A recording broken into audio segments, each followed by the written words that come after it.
दलित हो, तुम्हारी हिम्मत कैसे हुई कि रामलीला देख लो। ऐसी हिमाकत करोगे तो मरने के लिए मजबूर कर दिए जाओगे। तुम दलित हो, तुम्हारी औकात नहीं है कि अपनी मजदूरी मांग सको। मांगोगे तो तुम्हारे ऊपर पेशाब किया जाएगा, थूका जाएगा। तुम दलित हो, तुम्हारी हिम्मत कैसे हुई कि बाबू साहब के सामने कुर्सी पर बैठ गए। ऐसा किया तो मारे जाओगे।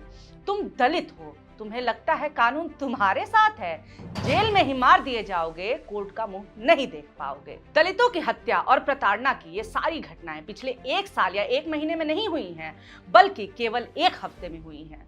लगता है समाज के साथ साथ पूरा प्रशासन और सरकारें इस समय दलितों के खात्मे में लग गई हैं। घर से लेकर जेल तक क्यों मारे जा रहे हैं दलित? क्या है इसमें सरकार और प्रशासन का रोल? क्या कहते हैं आंकड़े? सवाल ढेर सारे हैं, इसलिए जवाब लेकर के हाजिर है पॉलिटिकल नारी।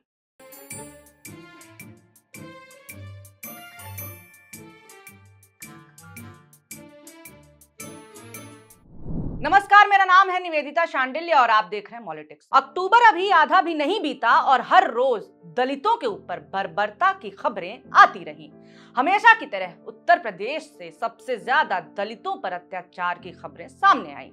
सबसे खतरनाक बात यह है कि ना केवल दबंग और गुंडे, बल्कि पुलिस और प्रशासन से जुड़े हुए लोग भी दलितों पर हमले कर रहे हैं। आखिर कौन इन लोगों को शह दे रहा है?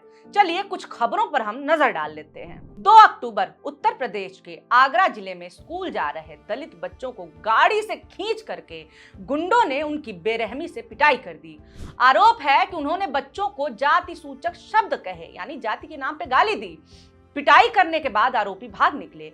आरोप है कि पुलिस अधिकारियों को जानकारी देने के लिए पीड़ित परिवार ने फोन किया, लेकिन उनके फोन ही रिसीव नहीं हुए। थाने पहुंचे बच्चों के मां बाप को घंटों तक बैठा करके रखा गया है। एक जनप्रतिनिधि, एक नेता के दबाव में उनके बच्चे का मेडिकल तक नहीं कराया गया। उन पर राजीनामा करने का दबाव बनाया गया। समझौता नहीं करने पर शांति भंग की कार्रवाई में पाबंद करके जेल भेजने की धमकी तक दी गई। गुंडई का आलम देखिए कि गाड़ी में बैठे एक बच्चे अखिलेश ने विरोध किया। इसके बाद इन गुंडों ने अखिलेश को खींच करके उसके सर पे इतना जोर से मारा कि उसे लहूलुहान कर दिया। 2 अक्टूबर को ही तमिलनाडु के एक गांव में बवाल हुआ। बवाल का कारण था कि दलित महिला की अर्थी आम रास्ते से निकाली जा रही थी। ये बात गांव के अन्य जाति के लोगों को पसंद नहीं आई। गांव के बाहर दलितों के लिए अलग शमशान है और वहां जाने के लिए रास्ता भी अलग है। वो रास्ता जर्जर है, गड्ढों से भरा हुआ है, कुल मिलाकर के पगडंडी है, कीचड़ से भरा रहता है। पुलिस यहां पहुंची और मामले को शांत कराया। 3 अक्टूबर को अमेठी जिले में एक दलित परिवार के 4 सदस्यों की गोली मार करके हत्या कर दी गई। मरने वालों में एक प्राथमिक स्कूल के शिक्षक, उनकी पत्नी और उनकी 2 छोटी बेटियां शामिल हैं। 4 अक्टूबर को यूपी के फतेहपुर में एक दलित प्रधान का कुर्सी पर बैठना भारी पड़ गया।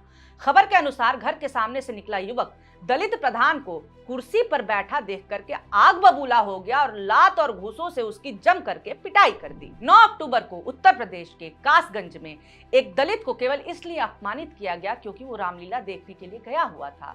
उसे अपमानित करने वाले लोगों में पुलिस वाले भी शामिल थे। इसका नतीजा ये हुआ कि हताश आदमी ने आत्महत्या कर ली। ये भी तो हत्या ही है ना। खबरों के अनुसार मृतक रमेश की पत्नी रामरती ने शिकायत दर्ज कराई है। शिकायत के अनुसार उनके पति रविवार रात करीब 9 बजे पड़ोस में रामलीला में शामिल हुए थे। जब वे खाली कुर्सी पर बैठे तो आयोजकों ने कथित तौर पर उनकी जाति के कारण आपत्ति जताई और कांस्टेबल बहादुर और विक्रम चौधरी को बुला लिया। रामरती का दावा है कि पुलिस कर्मियों ने जाति आधारित गालियों का इस्तेमाल करते हुए रमेश को बेरहमी से मारा, पीटा और फिर उसके बाद से उसे जमीन पर भी गिरा करके उसके ऊपर हमला किया। 9 अक्टूबर को ही यूपी के बहराइच जिले में चोरी के शक में 3 दलित बच्चों की पिटाई और उनके साथ अमानवीयता करने का मामला सामने आया है। दबंगों ने इन बच्चों के सिर मुंडवा करके चेहरे पर कालिख पोत दी और सिर और चेहरे पर चोर लिख दिया। इतना ही नहीं, उन्होंने नाबालिगों के हाथ बांध करके पूरे गांव में भी घुमाया। बच्चे हाथ जोड़ते रहे, छोड़ने की गुहार लगाते रहे, लेकिन आरोपियों ने उन्हें छोड़ा नहीं। न ही गांव के किसी व्यक्ति ने उन्हें बचाने की हिम्मत की। 10 अक्टूबर को बिहार के मुजफ्फरपुर जिले में एक दलित मजदूर के अपनी दिहाड़ी मांगने पर उसकी पिटाई कर दी जाती है। मालिक बाप बेटे ने मिलकर के ना केवल मारपीट की और उसके मुंह पे थूका, बल्कि उसके मुंह पर पेशाब भी कर दिया। 11 अक्टूबर उत्तर प्रदेश की राजधानी लखनऊ में दलित व्यक्ति की पुलिस हिरासत में मौत हो जाती है। अमन गौतम नाम के दलित युवा की पुलिस कस्टडी में मौत के बाद पुलिस का कहना है कि उसकी मौत हार्ट अटैक से हुई है।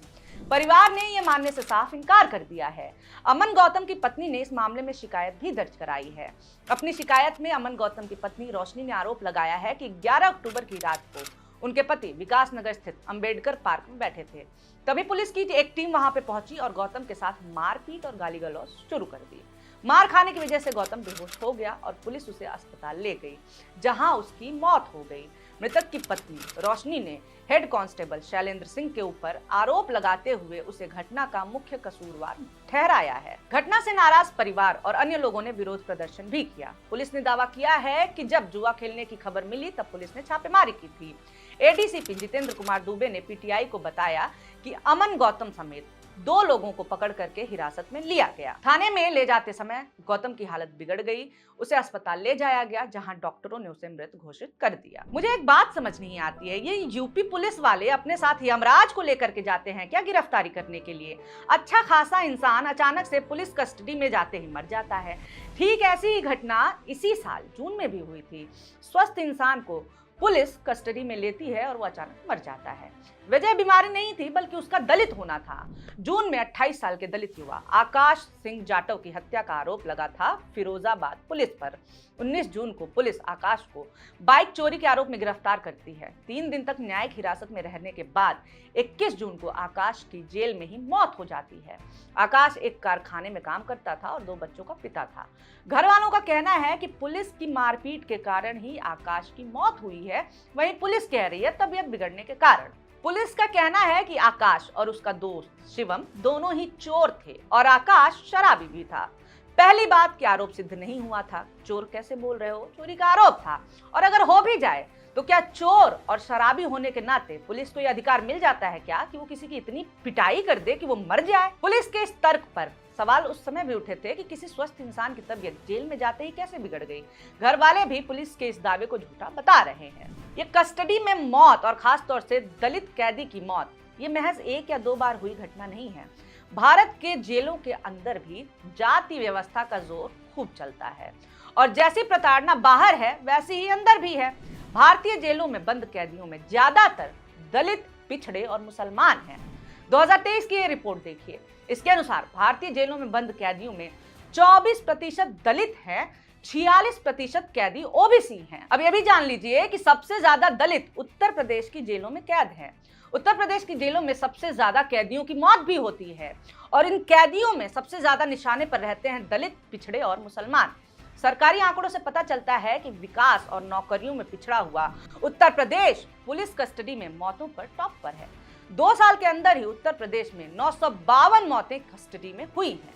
उत्तर प्रदेश के भयानक आंकड़े, उत्तर प्रदेश का पुलिस स्टेट बनना, इन सब के पीछे एक ही कारण है, सरकार का पुलिस की गुंडई को बढ़ावा देना। किसी बंदी की हत्या के बाद पुलिस वालों ने अपने बचाव की कोशिश तक ढंग से नहीं की। बचकाने तर्क दिए, बीमार था जैसी बातें कहीं और बार बार दोहराई। कभी किसी शख्स की पूछताछ के दौरान मौत हो गई, कभी कहा कि लूज मोशन की वजह से कैदी की मौत हुई है, और कभी कहा गया कि 2 फीट ऊंची टोटी से कैदी ने फांसी लगा ली। भैया, हमारी कोई गलती नहीं है।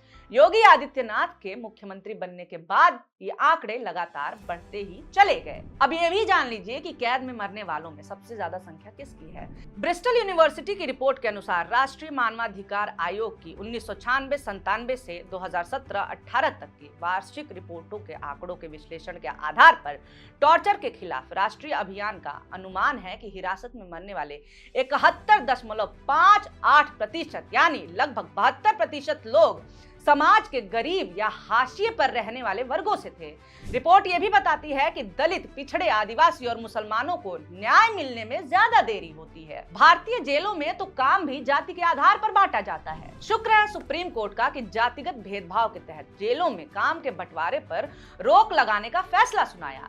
जेलों में साफ सफाई, गंदगी उठाने जैसे काम दलित कैदियों को दिए जाते हैं। दलित कैदियों को खाने की अलग लाइन में खड़ा किया जाता है। नवभारत टाइम्स की एक रिपोर्ट में जेल में रहे दलित कैदियों से बात की गई है। उनकी बातें सुनकर के पूरे प्रशासन से घिन आ जाती है। रिपोर्ट के अनुसार हापुड़ निवासी 43 वर्षीय इंदरपाल ने जेल में अपने 67 दिनों के अनुभव को साझा करते हुए बताया कि उन्हें 2 हफ्ते तक झाड़ू लगाने के लिए मजबूर किया गया और बीमार होने पर बिना ब्रश के ही शौचालय साफ करने के लिए कहा गया। उत्तर प्रदेश की एक जेल में 7 दिन बिताने वाले 23 साल के मोनू कश्यप बताते हैं कि कम जाति के कैदियों को सीमित भोजन दिया जाता था, जबकि अन्य को पर्याप्त मात्रा में भोजन मिलता था। 38 साल के राम बहादुर सिंह, जो उत्तर प्रदेश की ही एक जेल में बंद थे, उन्होंने कहा कि दलित कैदियों को अक्सर भोजन के लिए अलग कतार में खड़ा किया जाता था। उन्होंने कहा, ये ऐसा है जैसे हमें जानवरों की तरह बचा हुआ खाना खिलाया जाता है। अब देखिए, जो लोग भी ये कहते हैं ना कि समाज में जातिगत भेदभाव खत्म हो चुका है, उन्हें आंखें खोलने की जरूरत है। ये कहने वाले लोग वही हैं जिन्होंने जातिगत भेदभाव का दंश नहीं झेला है। ना केवल समाज बल्कि पुलिस प्रशासन और सरकारें सब के सब आज भी इस जाति व्यवस्था को बढ़ावा दे रही हैं। आपके आसपास भी तो ऐसे लोग होंगे ना जो कहते होंगे कि अरे कहाँ है जातिवाद, मुझे तो नहीं दिख रहा है, खत्म हो चुका है ये सब। उन लोगों को हमारी ये वीडियो जरूर भेज दीजिएगा। और हाँ, वीडियो अच्छा लगा हो तो लाइक जरूर कीजिएगा। पूरे मामले पर आपका क्या सोचना है, कोई टिप्पणी करनी है, कमेंट करके जरूर बताइए। और ऐसे ही वीडियोस आपके सामने आते रहें जो अन्य माध्यमों से नहीं आ पाते हैं, इसके लिए हमारे चैनल मॉलिटिक्स को सब्सक्राइब करना ना भूलें। बहुत शुक्रिया, बहुत धन्यवाद।